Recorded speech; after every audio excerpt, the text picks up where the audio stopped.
You're listening to iFanboy Pick of the Week, episode 958. It's the first show of 2025. I am Josh Flanagan. I'm here with my co-host, Conor Kilpatrick. You know what I love is that we're doing this whole new thing, and the first show back, we're always a little rusty, despite the fact that it's episode 958. It's like our brains just stopped doing it for 3 weeks. And then you throw me a fourth ball to juggle. Let's do it. Okay. You already threw me off. You said something else, and I was like, I guess he'll keep going. I shouldn't have done that. I introduce you. Welcome to iFanboy 2025. It is our 20th year of doing this podcast. Our 25th year of doing iFanboy in general. Ask that one guy who was around for the first 5 years. That means every week for 25 years, one of us has picked, saying it out loud has picked the comic book that they like best from their stack of comics. We call that the pick of the week. We will talk about that comic book as always. We will talk about other books from the weeks which are worthy of talking about. And some weeks there are so few that maybe you talk about all of them. We will also talk about the patron pick. That's the one y'all pick. Listener mail. It is fun. I can guarantee you one thing. Connor and I are going to have a good time. That usually bleeds I'm already having a good time. Already fun. There will be spoilers for the comics that came out this week. And possibly for old movies, whether we decide we want to spoil them or not. It could happen is what I'm saying. Like there could be a random crying game joke or some older, less relevant movie. And then we would spoil it. It's true. Because there is some mercy in this unjust universe. Connor, you had the pick. I did. Do you remember a couple of years ago when we came back from break? I know you were laughing because the answer is no, but we came back from break and it was like a horrible week of comics. And then we had a second horrible week of comics. And then was that last year? No, it was I think it was like 2 years ago. And we got angry emails saying that why are we doing the show? We hate comics. Yeah. It's not our fault when the weeks aren't good. And you know what? Not a great week. It was not a great week to come back. Last week, I had like 30 books. This week, I had 10. Well, you know what you needed to do was you needed to save all of the comic books that you should have read over the break, like me. And I mean dozens. And then just happen to have read G.I. Joe 2 again. And that makes the whole week better. But then you can't talk about it. Yeah, it was a rough one. But there were things I did like and enjoy. And I'm not dismissing the pick of the week, which is Absolute Superman number 3 from DC Comics, Jason Aaron, Rafa Sandoval, Ulysses Areola, and Becca Carey. And I really liked. So this issue was it took place entirely back on Krypton with Clark or Cal. He's not even Clark. I keep calling him Clark. Where Cal's back, he's grown. He's not a little baby. He's in school, and it basically follows him and his family as they try to save Krypton. And then we see how everything is different. We see how it's not a little ship that they're sending Cal away, and it's a giant ship for everyone they know. And it's that the ruling class knew about it, and they're building their own arcs. And so there's a lot different. But the thing I really liked the most about it was Clark using his nascent journalism skills. So one of the things I think happened in the previous issue was that Clark got in trouble at school for writing his own papers instead of using AI, which felt real dark to me. It felt like something we look forward to in the future. But here he does some reporting, and he's like a little kid, but he uses his words and he uses his observational skills, and he writes a message to the society. And it's our first look at Clark as reporter, Cal as reporter. I really like that a lot. And I like the whole issue, but I really liked that segment enough. It was my favorite thing of the week, and that's why this was the pick of the week. Was that we got to see, that we often talk about how at his core he's Clark Kent because of Ma and Pa. But here we have him at his core he's always been that guy, or he would have always been that guy because he's still that guy here. He's never met Ma and Pa. Mm-hmm. And I like that a lot. What I think I like about this, and it doesn't necessarily translate to me fully enjoying it, if this can make sense. What I like about it is that they're doing a different version of a Superman. And it is not a thinly veiled different. Like what I'm saying is like the line that it rides between being new and being what you're familiar with, I think is very strong. It's not so far afield that you're like, well, this doesn't really even feel like Superman that I'm reading. But it's not so close that you're like, oh, I've read this 100 times. It's just the same thing with a different skin, which we see all the time in terms of so-called, reboots or whatever it is. If you think about it, the basis of the universe, I mean, the dumb log line was, this is a darker, because darker sells Darker and comics, lonely. right? And what I will say is that, like, when you first saw present day on Earth Superman, he's darker, he's more angry, he's punk rock, whatever he is. But what you did with this book is, you gave him a reason to be distrustful of authority. You gave him a reason, Right. as opposed to having no memory of all of that stuff. And let me ask you this question, because this came up. Was Krypton always a dystopia, or is that a thing that has gotten worse and worse over time? No, You know what I'm saying? Like yeah, every I time know what you're Krypton saying. shows up now, it's an authoritarian mess. Yeah, in the Silver Age, if I remember correctly, it was more like 50s style sci-fi world. And then we had the Superman the movie-esque sort of cold, dead planet world that's infiltrated the comics, and then in '86, John Byrne in the Man of Steel miniseries made them like really repressed. Like they wore suits where only their faces showed, and they were scared of like fluids. Like it was like they were sexually repressed society. Like I remember distinctly, Jor-El was showing Lara a video of Earth, and it was a farmer baling hay without a shirt on, and she freaked out because she could see his chest. Like it made him like a super repressed sort of thing. So there's like a million different variations of Krypton. I don't know if we've ever seen this sort of like I said, dystopian, authoritarian version of before. We may have. There's been a Because lot of them. in Action right now, we just got past this. Yeah, like Action same just thing. You finished. went back in time, same sort of dystopia. Yeah. The Krypton that's in this is, while the roles of the parents is slightly different in this version of it, the Krypton is recognizable as Krypton. Sure. Yeah, so I really like the thought that goes behind all of it. I think it is well done. I enjoy it. It's not. This would be my pick too, probably just because of attrition. But Someone's got to win. someone has to win, and I read the rest of the books. This is probably the best book And I do want because to be fair. of. I liked it. Like I'm not saying it was No, bad. I think I liked it. I liked like it a it lot. too. I think the execution is very strong. I think the world building and the ideas and the characterization are all really good. I don't love it because I don't really care about this Superman so much yet, because there is, at the core of it, you always want a new version. But like with Superman, like I'm always sort of reaching for the best. Same thing with Captain America. I think with those two characters, like you just want them to be the best version of the actual character. Right. And so with this being a little different, I'm not bought in yet. I don't want it to go too far afield. Yeah. And it is the I was gonna say it is the least good of the three, but it's still good. But also, it suffers a bit where Batman is really propulsive. Like it's like we're moving this story fast, and it's like the car is driving the story. Wonder Woman is, I think, very similar to Superman, kind of slow, but it's also a lot of backstory. It's so interesting, and you're learning a lot of backstory. And here you're doing the same.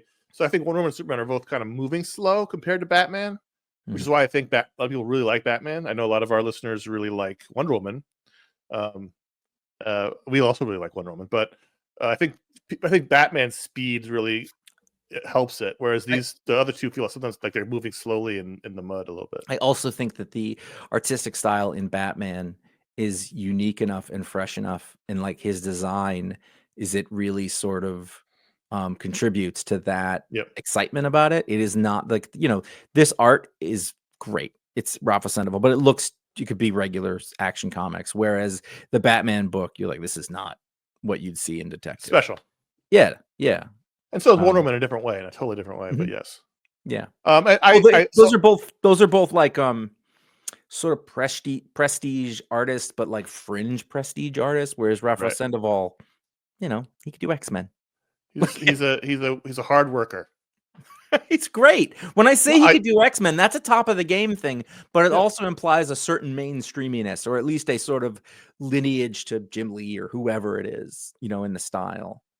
Rafa Sandoval, someone you see, you go, great. Rafa Sandoval is not some. You Right. don't see his name and go, oh, Rafa Sandoval. You know what I mean? Yeah. There's a difference, a slight difference, and he's still terrific. I mean, and you're still you're a 20%er. Like Right? Yeah. that's Yeah. like there's a lot under that. Right.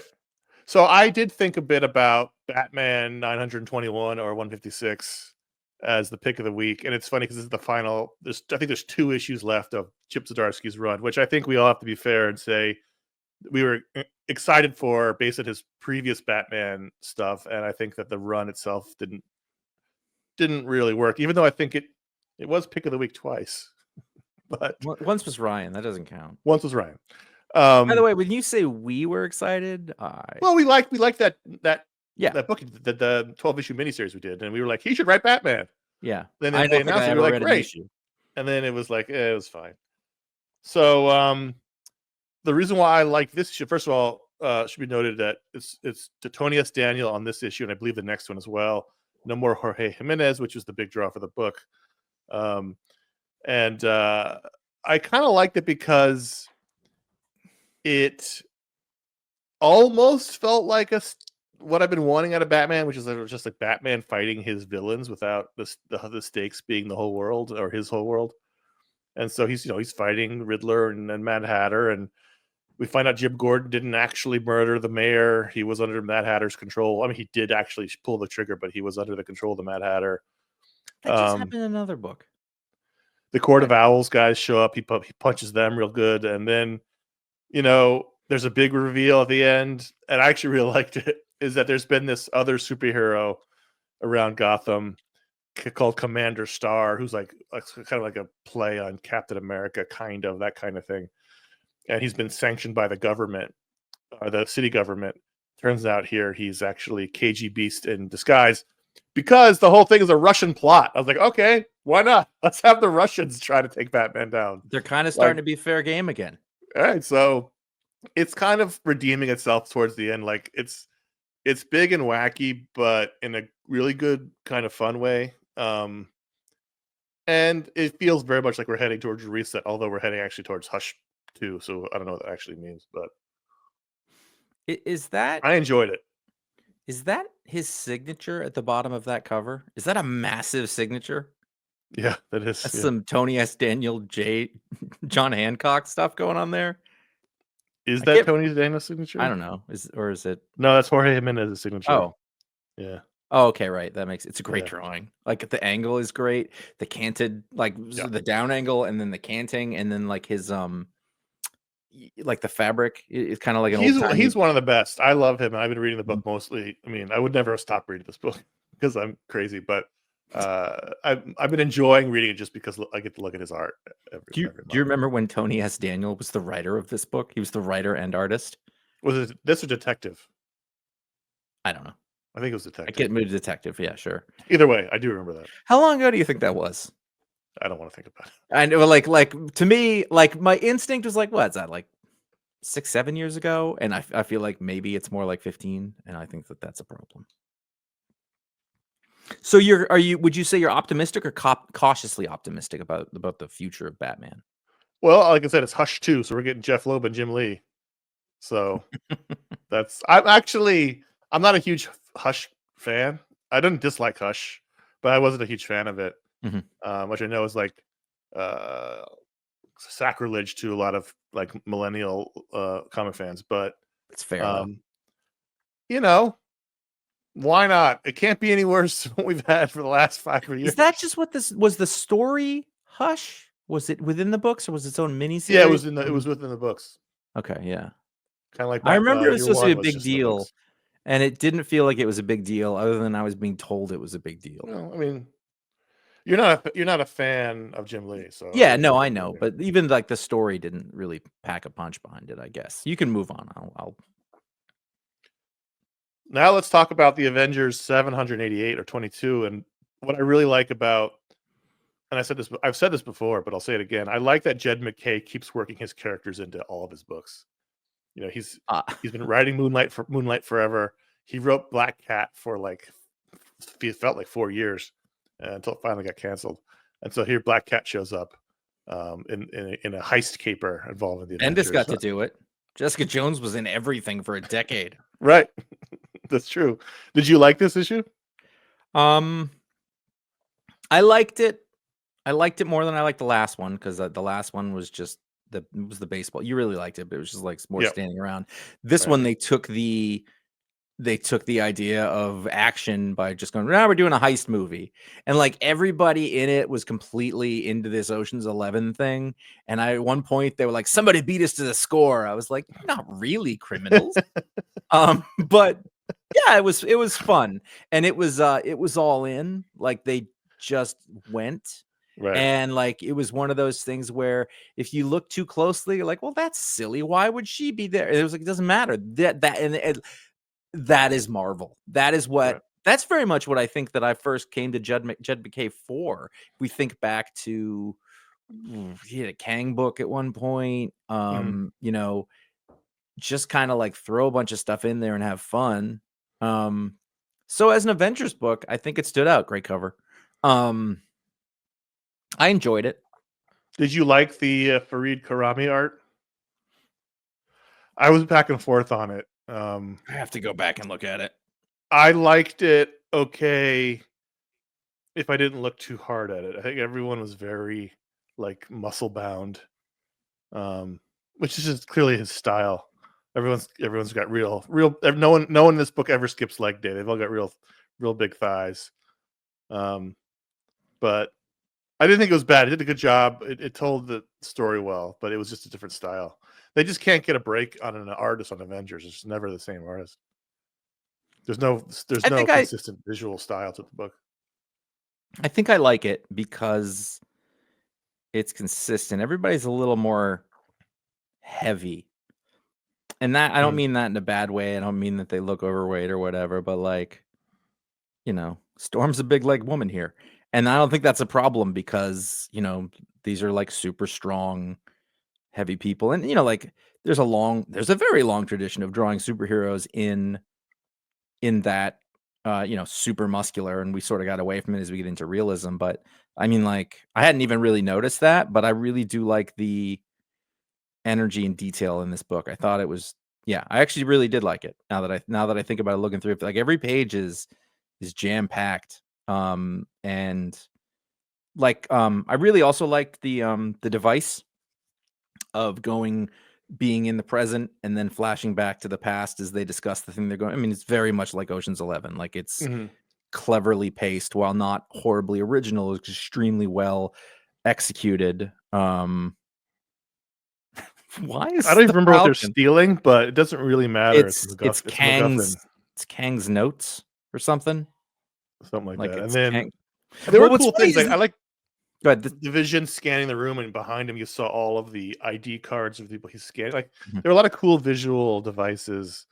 And then when Black Cat shows up on the arm of Kang, I was like, all right, that's pretty cool. I like this issue. That was good. And you know, that page that you're talking about with the Vision, by the way, he does need to do some work on the Vision's feet. There's some problems with that. He's got toes. He's got toes. He's got toes. He's got like Nightcrawler feet there almost. Why and I saw them at one point and I was like, they just need to look like boots, dude. That's all they need to be. Well, not anymore. He's got almost a prehensile heel, but like giving Snake Eyes a mouth. I wasn't even going to say that though. I was saying that like that pose, that motion is great. It's very 80s sort of and 70s sort of age, over dramatic. Like the Avengers books used to be super soap opera, melodramatic, all that stuff, and that reminds me of that. Also, just from a visual standpoint, that circular light thing around him, it doubles as a motion line. Yes, and that's a really neat idea. It's smart. Look at all these pages. These pages are jam packed. They are. There's I don't mean to be this way, but Black Cat is bootylicious. I mean, there's no way around it. No one skips leg day or squats. I'm here for it. I kind of like. I think the tone was set when you know, they all show up at this casino, this cosmic casino undercover, and Sam Wilson's in like some sort of like bear outfit. Why? I think he's like the Cowardly Lion because But he's they're also holding an umbrella, which is his shield disguised. And I was like, right. okay, sure. You Why know what? not? This is one of those ones where the more we talk about it, the more that I have come to appreciate it. I think one of the things that's great is that there's two things. One, all of the characters bought into it immediately, and which lets us do it. Like there Who doesn't wasn't want to like be in a heist? right, but then there was nobody's like, well, I don't know. They were like, yeah, let's do it, and I was like, okay, that's the tone. That's really good. There was also kind of a nod to the nerds, but I kind of appreciate it. They're like, how are we going to break into the Grand Master's place? I was like, no, see, it's just his side gig, so that's why this is going to be believable. And it was just enough that I was like, all right, explain yourself, get ahead of the nerds, and, Yeah. and maybe just need to do it for yourself. I mean, this series has been so confounding because there have been really terrific issues. There've been really boring issues. Mhm. There's been really fun issues. There's been no consistent visual look or feel to the book. So you really don't know. I was excited for this. I saw Black Cat on the cover. I love her as a character. I read all of the issues that Jed MacKay wrote. It was a great series, Mhm. and so I was happy he brought her back. He brought her back in Moon Knight. He brought her back in another book he was writing. He really likes Black Cat, and you know, And he's good at it, so that makes sense. I mean, he writes her like she's a 1940s, you know, like dame as opposed to like Mhm. whatever. You know, it doesn't work in any other book, but it works when he does it. I think that what you're seeing with Avengers, and I could be wrong, is that he came up doing mostly single character books or with a little ensemble that he put together on his own. So in a way, he's I mean, you're gonna say he's been writing comics for how many years? I have no idea, but he's still relatively new. And the Avengers is the big chair. Sure. And so for a little bit, you're throwing stuff at the wall. You're trying to see how to do it. He doesn't necessarily know. Tom King, same thing. When he got Batman, he was like, I don't know how to do this. And the first year or so of Batman was like, this is not. And then And it he showed figured, the first year. Yeah. yes. And then remember it was Kid Gotham or whatever it was. Yeah, it was not good. And you could see him working at it. And then he was like, he hit on this Batman Catwoman thing, and that became his focus. And then it became his book. I think He Jed found his way MacKay, into the character, and everyone has to find yeah, their way into it. and I think Jed MacKay is doing that, and he's doing it in front of all of us. And I don't really know because he's never written back to me when I've asked for an interview. So maybe I could find that out someday. I was very surprised. So when you sent me your list of books that you read this week to find what if Galactus transformed Hulk #1 on it, and I'm very curious to hear more. Is that a Ron Lim cover? It might be. It's quite. Yeah. Well, let's just zoom in here.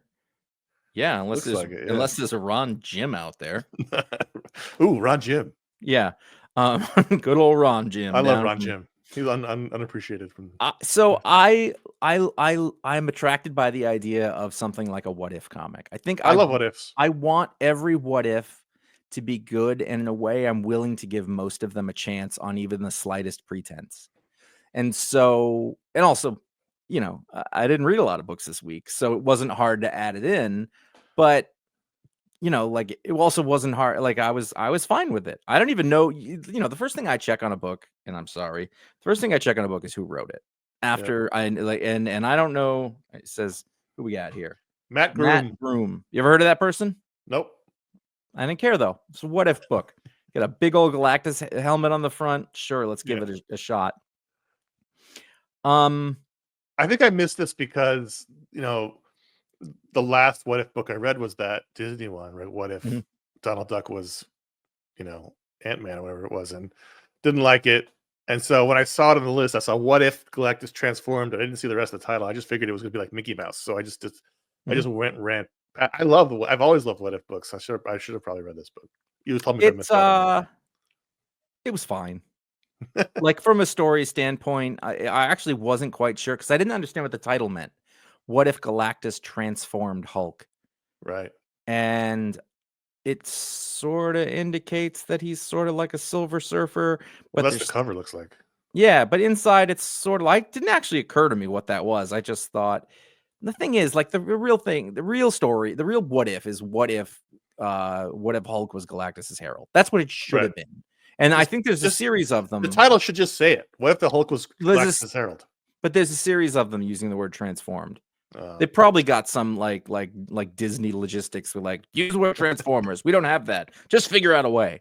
Because there's a series of what if transformed coming up. What if Galactus? Oh, they're all Galactus. So is what if you transform Gambit, Moon Knight, Rogue, and Spider-Gwen. Those are the next 4 that are coming up. This month. They're all this month. So it's going to be like a weekly thing. Weekly. Okay. All Ron Lim, by the way. Are you going to read them all? I am less likely to read a Gambit. I'm not going to read Gambit. I'm not going to read Rogue. You know what? I don't want to read any of these characters now that I'm looking at it. I'm going to go with no.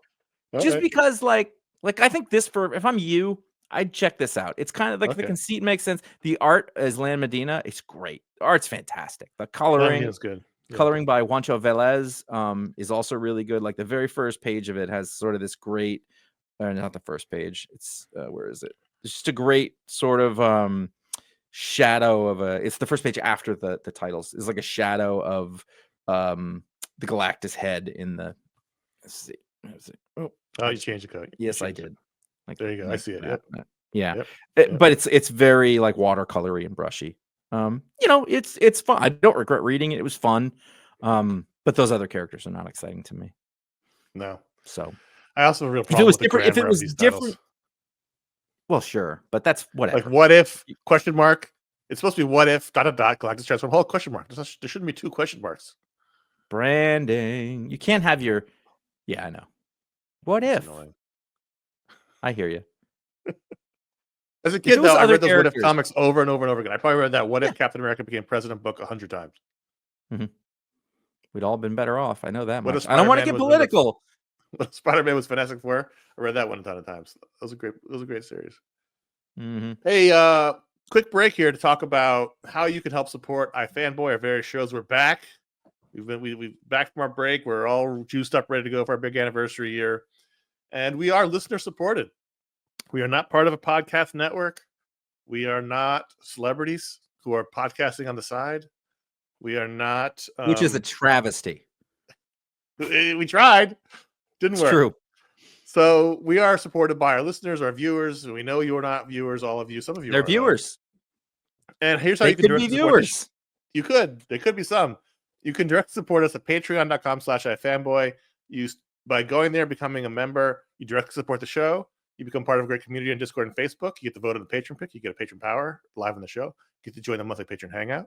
And if you're a $10 or higher member, you get this very show ad-free. You get it ad-free. No ads. You don't have to listen to us talk about anything other than this show itself. There's a discount. You sign up for 1 year. And you can now send or receive gift memberships. Go to patreon.com/iFanboy/gift for more information on that. And thanks to everyone who's a patron. We do appreciate that. And iFanboy.threadless.com is our merchandise store. There's 20 designs on our t-shirts. We added 7 the very end of last year, and there's going to be more coming in 2025. And you can get those designs on t-shirts and mugs and bath mats and all kinds of things. The patrons on Discord seem to have suggested that we maybe went a little too niche on some of these. And you know what I say? I eschew that. Because the people are like, I know the people who are like, no, that's my jam. I was like, good. That's what I want. That's what we like to see. So check it out. 20 designs and t-shirts and more at fanboy.threadless.com. fanboy.com/support is our direct donation PayPal tip jar. Sad to see no eccentric billionaires donated millions of dollars over the holiday time, but there's still time. Your fiscal year may not end in December. It may go till August. So we don't put any kind of just as a tax haven kind of thing. Yeah. I just think somebody really missed an opportunity. But if you have another few months in your financial year, you're still time. And we will help you shelter your taxes. I don't even know what that means. iFanboy.com/Amazon. You can shop there. Generally speaking, you got some things for the holidays you didn't really like, and you return something, get something else. So there's still time to shop there.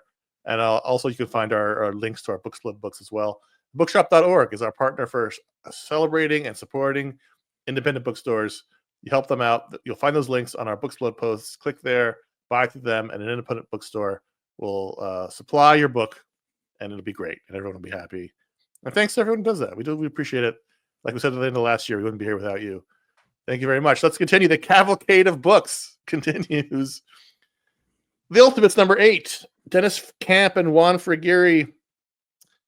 I didn't like this issue, Josh. I'm struggling.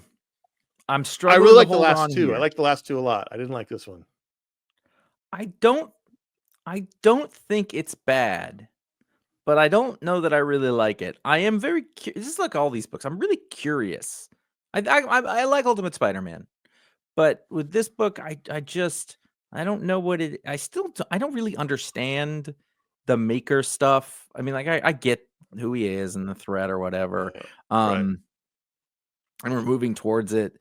This felt like a distraction. We basically have the Guardians of the Galaxy show up, the ultimate version, and we find out that there's a relationship with America Chavez, and maybe it will pay off later, but it felt like a whole issue that kind of went over the same ground and didn't get us anywhere.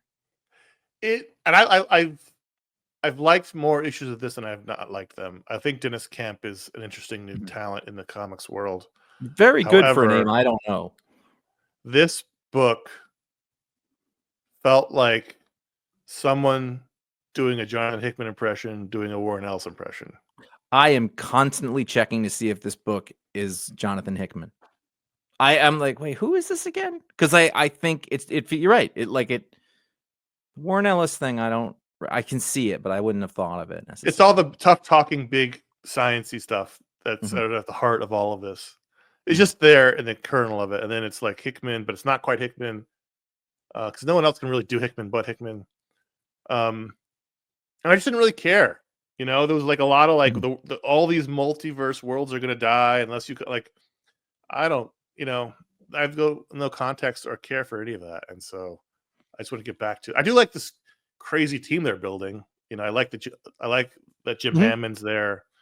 I'm looking forward to getting to more of that. I loved the Hulk issue a couple issues ago or whatever that was, but this one I was just praying for it to end because I didn't care about anything that they were talking about, which is a bummer. I'd say I don't know that I really like Hank and Janet on this team. I don't understand how they fit in yet. They've got a thing going on. I just feel like, what are we on 8 in? Yep. I don't know these people. Any of them, really. That's the downside of the modern storytelling. We don't really get to spend time enough to learn about these people enough. But that's what people don't understand is that's what makes an Avengers team fun. And that's why, the main books, they're always going those main characters because you have ground to stand on. In fact, most of them are characters in the movie, so they have even more to go on. Right. And so you have a bunch of characters who you don't really know that well, just the idea of them, but then you go and you introduce a whole other 4 or 5 new characters that maybe the Captain Marvel woman, like maybe she's useful for it, but the other characters are unnecessary. Then there's flashbacks with even more characters, and right. You don't build a giant world quickly. You do it slowly. Yeah, that was part. This felt like there was too much being dumped on my head. Too much information. I mean, no reason. And like, so basically, they came in and they said, "Yeah, it's all going to get messed up," and it's like, we know that. We already know that. There's no new information there, other than America Chavez had a girlfriend. She doesn't remember her. So the ethos of this show typically is that we try to celebrate the books we really enjoyed. We try to focus on the books we liked. Unless I just pointing out, like, there's a couple of these books that we didn't like, but we had no choice because hardly the books came out.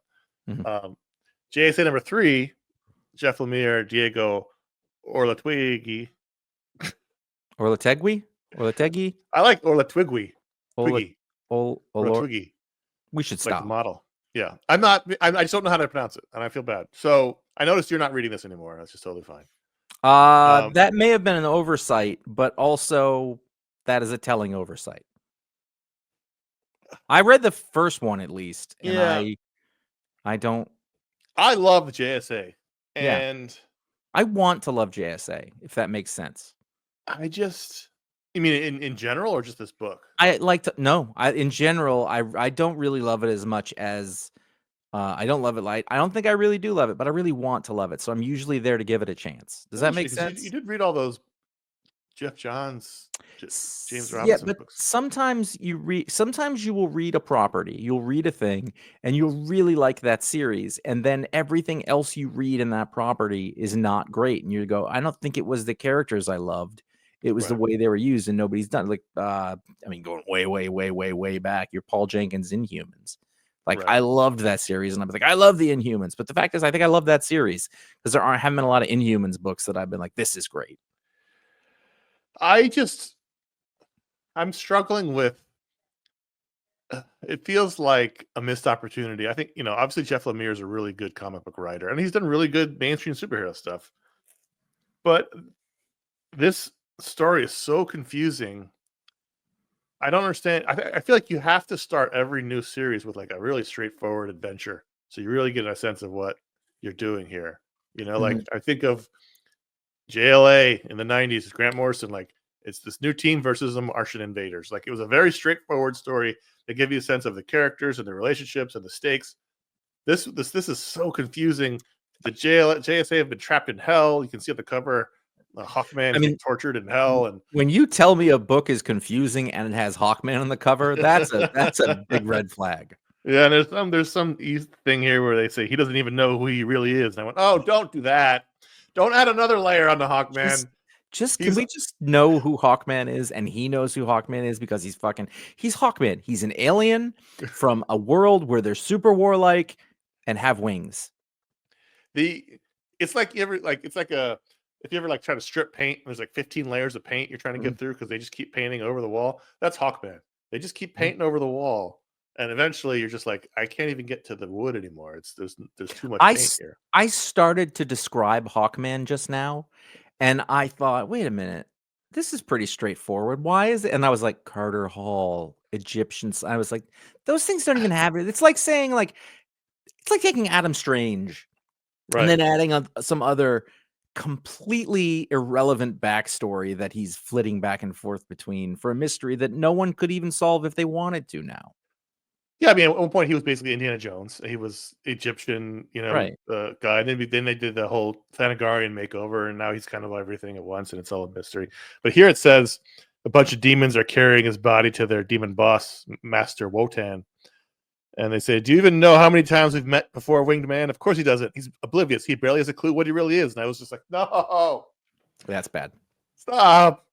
I have to assume that that's attractive for some people, like readers and Who? or I don't know, like creators keep going back to it. So like maybe they want to solve that Rubik's cube or maybe like they like that. I don't Not know. even Jeff Johns could do it. It's they broke him. I did a whole iFanboy mini episode back. We did Mhm. that called Hawkman, the character continuity killed, and they just too much. I like the art. We talked about this before. He's kind of a Scott Collins esque uh, artist, and I think that's great. I just think the story is too convoluted. There's too many characters because you got the JSA and you've got Infinity Inc. who are pretending to be the JSA while the JSA is missing. That There's I too much remember and happening. I didn't like it. Too much happening, and and Infinity Inc. all hate each other, I except do for remember that. I didn't like that either. Sand and Jade, who can apparently want to bang, which is fine. They're both very pretty.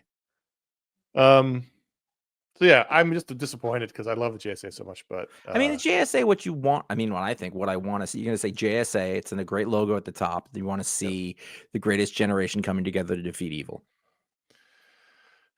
Right. It's not hard. That's what it needs to be. It shouldn't be. It should be Yeah. hard.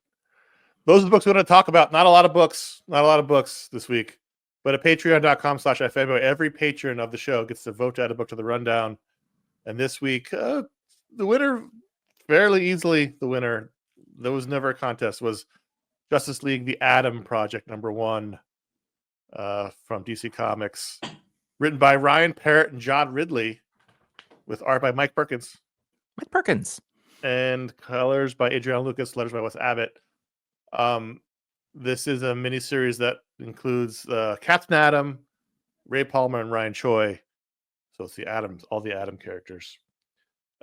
This was sort of teased in Justice League Unlimited. Have you been reading Justice League Unlimited? Mark No, Waid, Dan Mora. maybe I That's did. the Justice League book. I That think book is terrific. You should read that book. I feel like I must have read the first one. This is Josh coming out of a coma. Remember, like in Return of the Jedi, like when Luke wakes up. This is like you. This is you coming back from break. It's like you'll figure it out eventually. I've got Bacta leaking out of my ears still. So, well, you know what? If you say Justice League Unlimited, that to me sounds like some tertiary, not as good series they're doing off the cartoon, and I wouldn't have thought of it.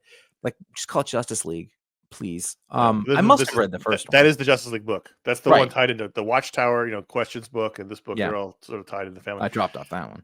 I thought this was fine. I like the Justice League world that Mark Waid has set up. So I'm sort of I am prone to give this book some rope. But it's weird to read this alongside of Jenny Sparks. Yes. Where, Captain Atom's out of control and needs to be subdued, and that's kind of what's happening here a little bit. And so it feels like the same story.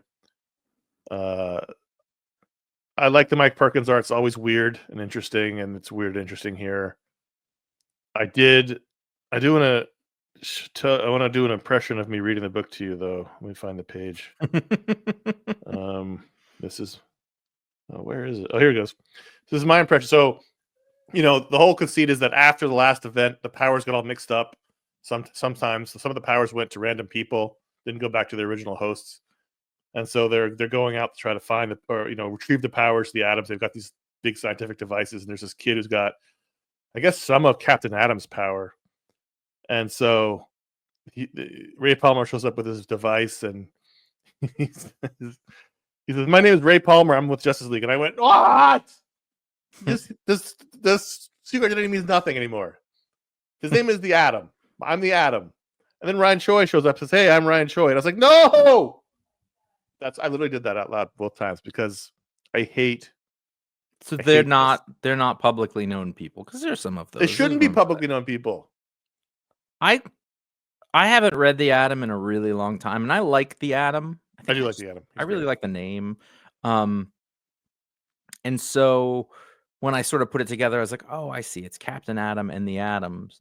Which, by the way, those two character groups, they've never been related. That's not a thing. It just so happens that they're, I guess. I mean, they're both on the Justice League, but but they're not like part of an Atom family. Which is no. I'm not related. But like when the second Atom showed up, the Ryan Choi, which, by the way, that is an awful costume. Yeah, and it actually they love those shoulder pads. They love those shoulder pads. It really overtakes the idea that the costume they have on Ray Palmer is also awful, because there ain't shit wrong with the Atom's costume. Never has been. It's a great costume. Blue, red, great logo. What are you doing? Yep. But a lot of times in this book, I didn't know who the hell was talking. I just I don't know which ones. I like Mike Perkins. Yeah, I do, but I don't think that he was the right guy for this script necessarily. But maybe that's just me. I'm not as familiar with the characters. But I was kind of lost to who was talking until the end. I kind of was like, all right, I figure, but I don't know who they are. I don't know what anybody's stakes are. I think that the plot of these kids are showing up. I mean, it's the X-Men. This is an X-Men story. Yeah. They've got a bunch of mutants who have powers they can't control, and then they put them in basically nice jail cells on the satellite. And I was like, that's terrible. Come with me. I'm gonna take, but there's a cool ethical concern, like, why'd you tell them everything's gonna be okay? But I don't know where any of these people are coming from after I read it. I think. Yeah, I mean, some of this is set up a little bit in the Justice League Unlimited series, where they are, the Ryan Choi and Ray Palmer's sort of thing is they're trying to, get all the powers back and figure it all out. So that's their kind of thing. So they sort of spinning them off into this side book while the more adventure stuff happens in the main book. But I thought this was okay. I didn't love it, but I just really like Ray Palmer, and I've always liked Ray Palmer. So I'm happy to read a book where he's, nominally the lead. He's not. The cover shows Captain Atom as, front and center, but and it was just weird to read this at the same time I'm reading Jenny Sparks. It just is. That's because I wonder if that's because like Captain Atom is a better design, looks better on the front of the cover than either of those other two. but he can't be more popular. I don't know. I don't think any of these characters are popular. Yeah. One of the problems with Ray Palmer for me is that I don't see him enough that I actually know what his personality is. So I've seen him in stories where I did know his personality in that story Good point. or in like the Justice League cartoon, but he's a bit of a cipher. Anybody, it's not Hank Pym. We know exactly who Hank Pym is. Right. I definitely don't know anything about Ryan Choi. And so you're thrown into this, and these guys are having this, I don't read the X-Men all that often, but I know that if two X-Men are having an ethical conversation, I kind of know where each of them are coming from. Right. And I don't know the stakes I don't know the personal stakes here. Yeah. I have a long history of not liking books with John Ridley as writer. And it's not that they're bad books. It's just that for whatever reason, I have never connected with his stories in the comic book form. Yeah, I don't think that's necessarily wrong. I think It's gotten close on a couple of them, but it's not fun. right. It's just complicated. It's very it feels like I can tell when he grew up and read comics, and it was the 70s. And they don't feel modern. And I know that we've said like, oh, this is like an old comic book. It's kind of the worst parts of each is what I'm kind of getting at. Like, I'm gonna make old comics but modern, and just they're boring. I mean, a different week where I've got a multitude of books to choose from and read, it's probably a different story. But this week where I only had 10 books, it wasn't the worst thing I read. It wasn't the best thing I read. It was sort of squarely in the middle. I guess we'll figure that out when we get to the rating segment. Now? Yeah. But real quick, as I'm flipping through it right now, just sort of defocused eyes, the colors, Adriano Lucas, they're really garish, and I don't mean that as a negative, but like every page has some sort of color on it, like a pink or a yellow that kind of just shouldn't be there, and it gives the books this sort of sickly feeling. But I kind of like it, if that makes sense. Like if you look through it, there's like there's always some purple or some pink or something that just like, what is it doing there? And that to me was like the one that felt really original, I guess, through it. There's a lot of pink and purple. Something's wrong, and when the pages get all red, you know that something's going down, and then we go back to cool. I like how he did it. Ratings on Justice League, the Atom Project #1 ratings out of 5 ratings. 2.5. 2.5. Did you read this before? Were you gonna read this anyway if it wasn't Patron Pick? John Ridley. Yeah, John Ridley and characters I don't, I did. I would and did because I'm sort of very into what Justice League's doing right now, so I was going to check it out anyway. Are you going to stick with it? Nope. I think I might give it a second issue depending on the week.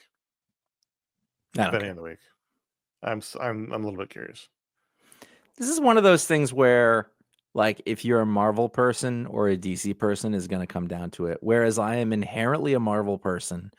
I would read a book like this if it was Marvel maybe one more time. Sure. But as a DC thing, I'm like, I kind of don't care. Patreon.com. It's a slight line with me. Like, it's not, it doesn't come in that much, but it did occur to me. I was like, yeah, I don't care.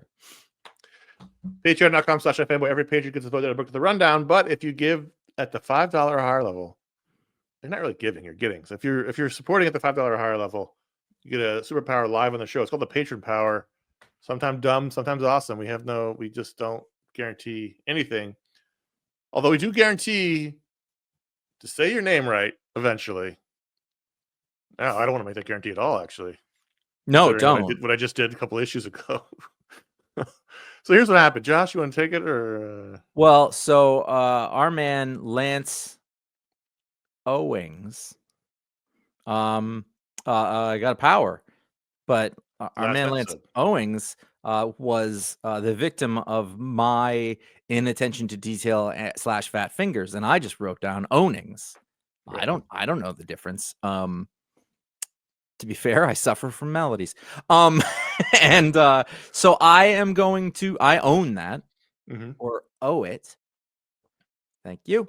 That mistake. And so we are bestowing a second power.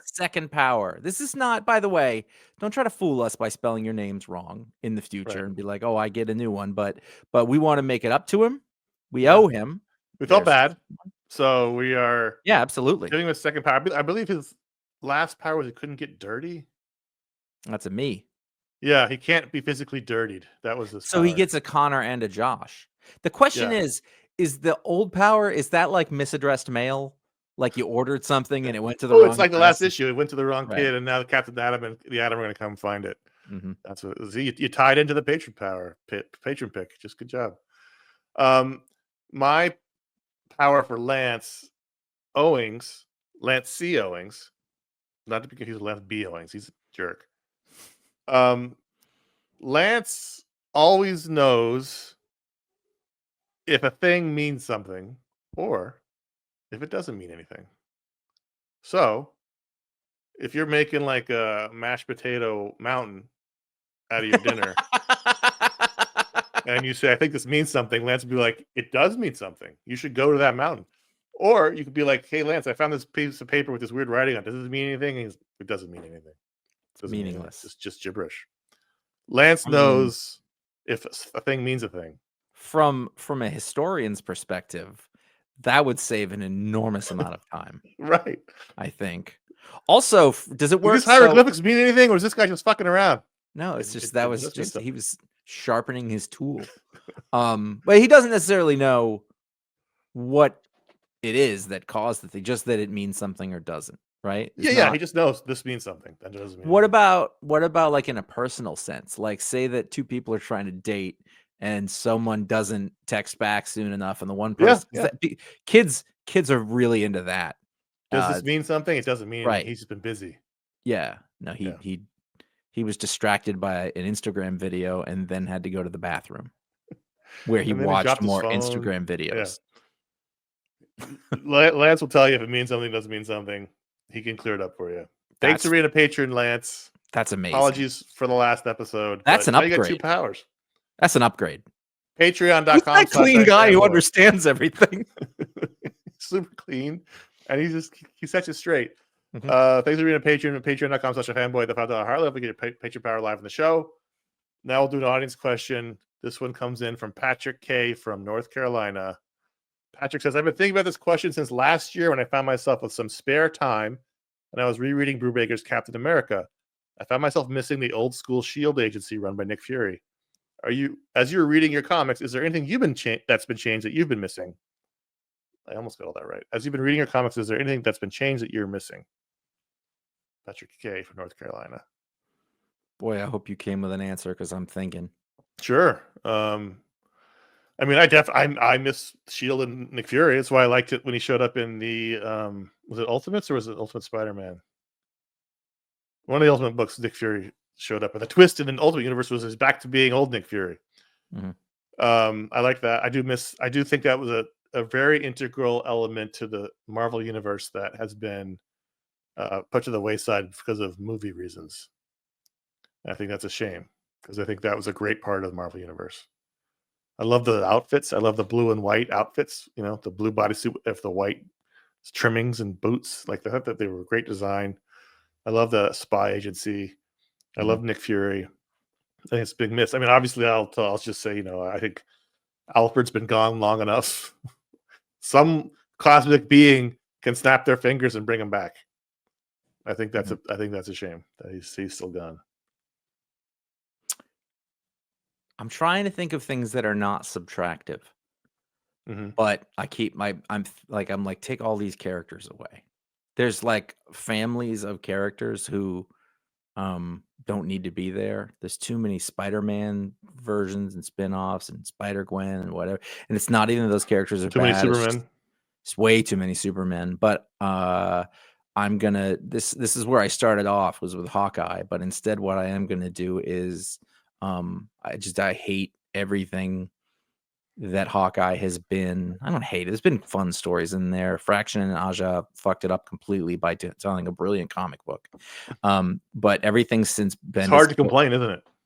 it is, but I'm gonna like everything since. But it's like sometimes like this is the same thing where like Frank Miller and Alan Moore ruined comics by doing Right. 2 of the best comic book series that have ever been produced. Right. End of story. They just did. George Lucas ruined a lot of movies. And you know, like that's just how it goes.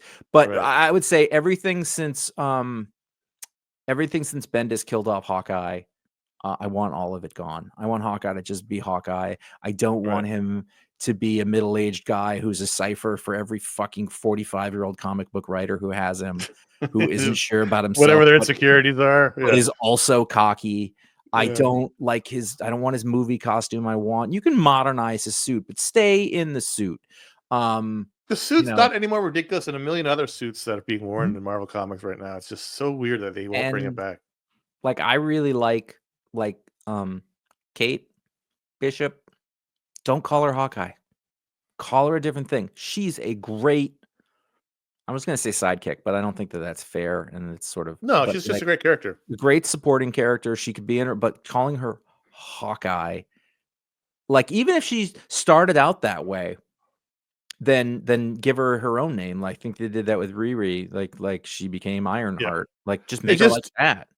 both Marvel and DC have the same problem, but they're handling it in different ways. In that, Mhm. you know, everyone wants the classic character plus the new modern character who's a different race, gender, or sexual orientation, and all you do is end up with Superman, Superboy, Superman, Supergirl, Superwoman. So that's 6 basically the same character. Then you and then um you've got, Spider-Man, Wolverine, Hawkeye. Mhm. Like it's just there's a double for each one. It's comical. There's like the white male classic one, and then the non-white male Mhm. or straight white male secondary version. So many of those are great. Like I wouldn't, They're great characters. They're I great characters. They're accept, just I accept Miles Morales as Spider-Man, like unequivocally. It's almost like an exception to the rule as a way to sort of keep that character around. But I mean, mostly you're right. I think it's just silly when there's like, Spider-Man's here. Hey, Spider-Man. It's just like, Mhm. give him a different name. They're great characters. We don't want them to go away. We just give them a different name.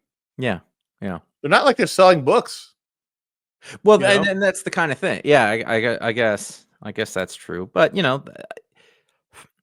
the goal is a noble one at its heart, or Sure. it should be. So that's good, but I think that it's brand confusion, and it takes away from some of the characters that you come to see. It's also Um, just silly. We've gone off on a tangent. I don't know if this is exactly what you yeah, no, mentioned, it's but not. Damien, you killing off Damien? he's not. I don't miss Damien. He's around. Is the thing You that's missed changed? Batman before there was Damien. I miss Batman before his Damien. I missed Tim being the primary Robin. I think that was so much more interesting than what we have now, which is sort of the same one note story over and over again. I'm trying to think of characters who I'm trying to think of non-Batman related things, other than Nick Fury. I do miss Nick Fury. I mean, if you want to go way back, I think Hank Pym's spousal abuse story ruined the character for 40 years. It's always in the background, like the Richard Gere gerbil story. Like it just, So you missed pre-slap Hank Pym. yeah, make him a hero. It was the set. When was that? I don't even know when that was. Was it like the 70s? We read it. We read it in a story, I think. Was it in the Kree I Skrull think we read a War? flashback, maybe. Yeah, Oh yeah, maybe. it was the Kree Skull War. Yeah, yeah. And Or at and least like, he was pretty abusive in the Kree Skull War. yeah. But I mean, maybe that was because he was going. But the thing is, that deal was he was going through being Yellow Jacket, which was making him act bad, like Spock's evil twin, like Right. kind of like, oh, once we took care of the bad magic, then you were okay. Right. I'm trying to think of what else. Harley Quinn Oh as yeah, I miss Harley anti-hero. Quinn as a villain. Yeah. There's a lot of characters who are like, would you? I could go either way. Like, would you want Magneto to just be a villain, or I prefer when Magneto's a villain, but I think Magneto has such a history of being a character that switches sides constantly. I like that about Lex Luthor a lot. Yeah, I I think think it works Magneto's really okay well. as that. I would want it for every villain, but that's one that's I think is okay. Yeah. Lot to miss. Thanks for writing in, Patrick K from North Carolina. Contact at iFanboy.com is where he wrote in to get on this show. And you can also write in to get on our Media Explode show by putting Media Explode in the subject line. Thank you very much to everyone who does. And now, before we move on, we have some big announcements to make, some updates. for this our big anniversary year. As we said at the top of the show, we're celebrating the 25th anniversary of iFanboy, along with the 20th anniversary of this show. And to celebrate those dual milestones, we're doing a lot this year. We're going to really, we're trying to, celebrate the double anniversary year. And so there's many things we're doing. As a thank you to the patrons at the $10 or higher level, we're adding a new benefit. You'll be getting early access to release of the Pick of the Week podcast ad-free on Saturdays. So that means sometime on Saturday, this show will come out for patrons at the $10 or higher level with no ads. And nothing will change for everyone else. Non-patrons, patrons below $10, it's the same. It'll still come out on Sundays. But if you're a patron $10 or higher level, you get the show one day early. Also, we're going to be enhancing this version of the show that releases on YouTube. So for a few years, we've been putting the Pick of the Week show on YouTube. We put it out audio only. But now, as many people are seeing now, we turn the cameras on. They've always been there. We just had them off. You'll be able to watch this show every week if you choose to do so. Some of you are doing it now. This is going to be an evolving work in progress. We're just testing it out as an experiment, see if we like it, see if it works. We're going to make it look better as the year goes on. If we choose to do so, keep going with it. But you now can watch this show every week on YouTube. And over the years, one of the most common bits of feedback from listeners has been, "Oh man, I was hoping you'd talk about this book, or you didn't talk about that book." Well, now we're adding the iFanboy after show. We'll give our thoughts on all the books that didn't make the rundown of this main show. And that iFanboy after show will be exclusively available on patreon.com/iFanboy to patrons at the $10 or higher level. So in addition to getting the show early, in addition to getting it ad free, if you're $10 or higher, you get access to the weekly after show, which will be supplemental to the show. Nothing takes away from this show. This is still the main show, but we only talk about 8 to 10 books on the show. We usually, on a regular week, read more than that. So we're going to give you a rundown of everything we thought of those books on the after show. And finally, for the past few years, we've been releasing 6 book splodes and 6 talk splodes a year, alternating months. Going forward, there'll still be 12 shows a year, 12 splodes, but we're going to be more flexible with the balance between books and talk splodes. We wanted to loosen up the production schedule, and we didn't want to be really dependent on comic creators getting booked for interviews because it can be really challenging, especially around con season, and they're just, they're a challenging bunch sometimes. So the most important thing for us is the quality of the release, and we want to make sure you have the time to give you the best conversation about comics in the world, which is something that Josh does, I firmly believe. So when he gets those shows booked, we'll put them out, but otherwise we'll probably fill this time with extra book splodes throughout the year. But the media splodes will not change. Nothing changes there. We'll continue to have 11 media splodes a year, along with the special edition podcasts that go along with the movies and TV shows and animations that we want to review. So those are some of the things. There's actually more things we're doing for this year, but they're not ready yet, so we're not going to tell you until they are. But right now, those are our big new announcements. Early access show, if you're at the right level, video version of this show, the iFanboy after show, and then the Booksplode, Talksplode rebalancing is happening for 2025. And so thank you. Thank you for being here with us. If you've been here for 1 year or 20 years, we do appreciate it. It does really put things in perspective, Josh, to see the numbers so stark. Yeah. And this gray beard I'm staring at. So with all that in mind, coming up this month, we'll have our media show up next time, and it's just going to be like dark black. Like, black. Josh, that's not working. You never had black hair. Coming up this month, we'll have our Media Splode show talking about what we watched while we were on break. We always watch stuff, what we enjoyed, what we saw. That'll be our Media Splode this month. And then we're going to have a book splode on Fortune and Glory, the musical by Brian Michael Bendis, the sequel to Fortune and Glory, the book from 20 years ago that just blew up the industry. He's finally doing a sequel. Comes out this month, and we're going to review it. January 21st. A little early, but we'll have an early review of it for Booksplode this month. That's when the book comes out. That's not when the show's coming out. The show will come out at some point. We haven't scheduled it yet. Yeah. That's my turn then. I really am rusty and sleep. You know how much earlier you have to wake up when you have work as opposed to when you don't have work? Oh, trust me. I'm on like 3 hours less sleep than I was getting the last 2 weeks. No good. You can find our library of shows over at iFanboy.com, wherever podcasts are sold, bought, distributed, shared, enjoyed, or streamed. That's as many words as I could think about right there. Never miss a show. Find out what the pick of the week is before the show comes up by following us over at iFanboy Comics at Instagram and Threads. iFanboy.com, on Blue Sky, and follow us individually. So much is different. Follow us individually on Instagram at S.H.I.E.L.D Kilpatrick for movie stills, and J. Flanagan on Instagram for skis. Skis every 3 weeks or so. Records. Yeah, skis and records. That's what I do. Yeah, so while we were on break, we previously were just on Instagram. Now we're on Threads as well, and we're on Blue Sky. So there's lots of places you can find us if you want to. That's where we are.